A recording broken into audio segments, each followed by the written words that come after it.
નમસ્કાર મિત્રો, રાજેશ વોરા ચેનલ પરિવારમાં સ્વાગત કરું છું। આજે આપણે ખાસ અગત્યના ટોપિક ચર્ચા કરશું। તાર ફેન્સિંગની કરવી છે। આજે કાંટાવાળી વાડ છે અથવા તો તાર ફેન્સિંગ અથવા તો જાળી નેટ ફિટિંગ એના બાબતની ચર્ચા કરવી છે ને એમાં જે સુધારા થયા છે એના બાબતની આજે આપણે ચર્ચા કરશું। પાક રક્ષણ હેતુ ખેતરની ફરતે તારથી આપણે જે આ બાઉન્ડ્રી પેક કરવી છે, જાળીની બનાવી અથવા તો તારની બનાવી, એમાં કેવા કેવા ફેરફાર થયા છે અને હવે પછી કેવા નિયમો એમાં લાગુ પડશે એના બાબતની આજે આપણે ચર્ચા કરશું। ગુજરાત સરકાર કૃષિ ખેડૂત કલ્યાણ અને સહકાર વિભાગ દ્વારા ઠરાવ ક્રમાંક ACD/JVN E-ફાઇલ 2/2023/390 K4 ના ઠરાવ, રાજ્ય સરકારનો ઠરાવ સચિવાલય ગાંધીનગરથી જે ઠરાવ થયો છે અને ખેડૂતોના હિત માટે જે ફેરફાર કર્યા છે એના માટે આજે આપણે આ વિગતવાર તાર ફેન્સિંગ અથવા તો નેટ ફિટિંગ જે કહીએ છીએ આપણે, જાળીનું ફિટિંગ, આ જે રીતે બોર્ડર આપણે જમીનને બોર્ડર ફરતી કરવા માટે એના માટેની આજે આપણે ચર્ચા કરશું। મિત્રો, તાર ફેન્સિંગ અથવા તો જાળી, જે આ રીતની જાળી કહેવાય છે, એ ખેડૂતો માટે ખૂબ જ ઉપયોગી છે, કારણ કે એક બાઉન્ડ્રી કહેવાય છે આ, અને એ બાઉન્ડ્રી એટલા માટે લગાડવી પડે છે કે આપણે વન્ય પ્રાણી અથવા તો કુંવર અથવા તો રેઢિયાળ પ્રાણી એના પાકને બચાવવા માટે, રક્ષણ કરવા માટે, આપણી ખેતીને રક્ષણ કરવા માટે અંદર જ્યારે કોઈ પણ વસ્તુનું વાવેતર કરેલું હોય, ઘઉં હોય, ચણા હોય, જીરું હોય, કોઈ પણ જગ્યાએ તમે જુઓ, આપણે પહેલા વાઇડ કરતા હતા, વાઇડથી આપણે પેક થતું હતું, એની જગ્યાએ હવે આવી રીતની તાર ફેન્સિંગ વાળી ઘણા ખેડૂતો ઉપયોગ કરી રહ્યા છે। ગયા વર્ષે ઘણા ખેડૂતોએ તાર ફેન્સિંગ અથવા તો કે જાળીનું જે લોકોએ ઓનલાઈન કર્યું હતું અને એમાં થોડીક મુશ્કેલી આવી હતી, અને એ મુશ્કેલી કૃષિ વિભાગને ધ્યાનમાં આવતા અને એણે જે સુધારા કર્યા છે એની આજ આપણે આ ચર્ચા આગળ કરશું। અને ખાસ જરૂરી છે કે કોઈ પણ ખેતરને ફરતે વાડ હોવી જોઈએ, તો એની જગ્યાએ આપણે તાર ફેન્સિંગ અથવા તો જાળી માટેનો આજ આખો વિડીયો નિરાંતે આપણે જોઈશું। તો મિત્રો, ખેડૂત મિત્રો, હવે આ સુધારો ઠરાવ જે થયો છે એ જો તમને વાત કરું તો રજૂઆત, ખેડૂતોની રજૂઆત, અને એ કૃષિ અને ખેડૂત સહકાર કલ્યાણ વિભાગ જે કહેવાય છે એણે જે ફેરફાર કર્યો છે એમાં શરત નંબર 2 અને 3 એમાં જે સુધારો કેવા પ્રકારનો થયો છે એ આજ હું તમને આને આગળના વિડીયોમાં સમજાવું છું। તો મિત્રો, આપણે જે શરત નંબર 2 એમાં જે સરકારે ફેરફાર કર્યા અને એ તમને હું દેખાડું તો કઈ રીતનો ફેરફાર છે। થાંભલાની સાઈઝ 2.5 મીટર, એટલે 2.5 મીટરની સાઈઝ હોય તો પેલા હાલતું હતું, એટલે બહુ ઘણી બધી કાઠાળી થાય, અને એની 0.10 મીટર ઊંડાઈ અને 0.10 મીટર પહોળાઈ, સિમેન્ટ કોન્ક્રીટના જે પ્રિસ્ટેન્ટ જે કહેવાય છે, પિલર અથવા તો કે થાંભલા, એને જે પીઠિયા કહીએ છીએ આપણે, એ ઓછામાં ઓછા આની અંદર 4 તાર હોવા જોઈએ। આ જૂની શરત હતી, આની અંદર 4 તાર હોય તો મંજૂર થતી હતી આપણી આ સબસિડીનો ક્લેમ, તો મંજૂર થતો હતો। અને સાથે લોખંડના ISI માર્કાવાળા જે એંગલ કહેવાય એ લેવી પડતી હતી, ખરીદી કરવી પડતી હતી, અને એમાં GST નું બિલ પણ લેવું પડતું હતું। હવે આ જે શરત નંબર જૂની જે છે એની જગ્યાએ નવો હું ફેરફાર થયો, તો ખેડૂત મિત્રો, આપણે જે હવે પછી એટલે આવનાર વર્ષની અંદર જ્યારે આ તાર ફેન્સિંગની યોજના હશે અને એ તાર ફેન્સિંગની યોજનામાં હવે એવો શરત લાગુ પડશે કે થાંભલાના ઓછામાં ઓછી જે તમને કીધું એમાં આ સાઈઝ જે કીધી એમાં 25% સુધી છૂટછાટ કરી, એટલે નીચો થાંભલો હશે તો પણ ચાલશે। સાથે ગેલ્વેનાઇઝ લોખંડના ISI માર્કાવાળા થાંભલાના બદલે ખેડૂતોની પસંદગી મુજબના થાંભલા અથવા એંગલ એમાં એડ કરી શકશે, એટલે લઈ શકશે।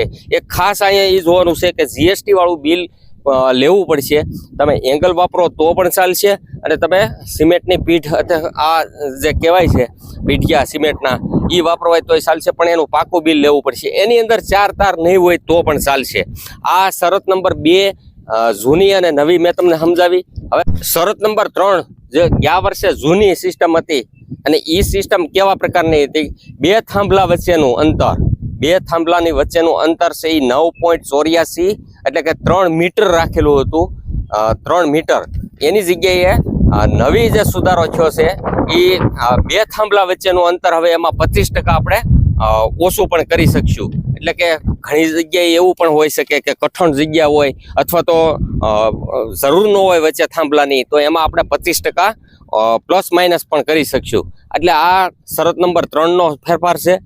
એવી જ રીતે શરત નંબર 4માં આપણે જોઈશું, એની અંદર દર 15 મિનિટે એક સહાયક થાંભલો બંને બાજુ મૂકવાનું રહેશે. એની સાઈઝ મુજબ એના થાંભલા ગોઠવવાના રહેશે. આ જૂની શરત મુજબ છે. એની જગ્યાએ નવી શરતમાં હું સરકારે ફેરફાર કર્યો છે. તો એનો આપણે જોઈએ તો સહાયક થાંભલા અને થાંભલાના પાયાના પૂરણ સ્થાનિક જમીનની પરિસ્થિતિ મુજબ બહુ ખાસ ઇમ્પોર્ટન્ટ મુદ્દો છે. ઘણી જગ્યાએ આપણે સહાયક થાંભલાની જરૂર ન હોય અને આપણે ખોટું ખેડૂતોને ડેમેજ વધે.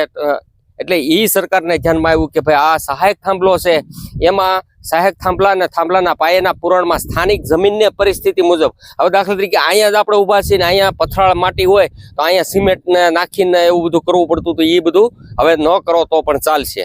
એની સિવાય શરત નંબર 5, એમાં થાંભલાને પાયામાં સિમેન્ટના કોન્ક્રીટનું પૂરણ કરવાનું રહેશે, એવું આપણે જૂની શરતમાં હતું. થાંભલાના પાયાના પ્રમાણ સ્થાનિક જમીનની પરિસ્થિતિ મુજબ, એટલે કે જ્યાં જરૂર નથી ત્યાં તમે સિમેન્ટ પૂરણ ન કરો તો પણ ચાલશે. એટલે અંતે આ વિડીયોથી ગુજરાતના તમામ ખેડૂતોને આવનાર સમયની અંદર આ જે ઠરાવ થયો છે રાજ્ય સરકારનો, કૃષિ અને કલ્યાણ વિભાગનો 1/1/2025 હમણાં જ આનો સુધારો થયો છે, એની હું તમને બધા ખેડૂતોને ધ્યાને દોરવા માંગુ છું. આવનાર સમયની અંદર હજી હું સરકાર પાસે એવી અપેક્ષા રાખું છું કે આની અંદર ઘણા બધા ફેરફાર માગે છે. આ જે ISI માર્કાવાળી કહે છે એની જગ્યાએ સરકારશ્રી ખેડૂતોને જો દાખલા તરીકે કહેવાય ને કે ભાઈ એની પોતાની પડી હોય તો પણ વાપરી શકે, એવું થાય તો પણ વધુ સારું.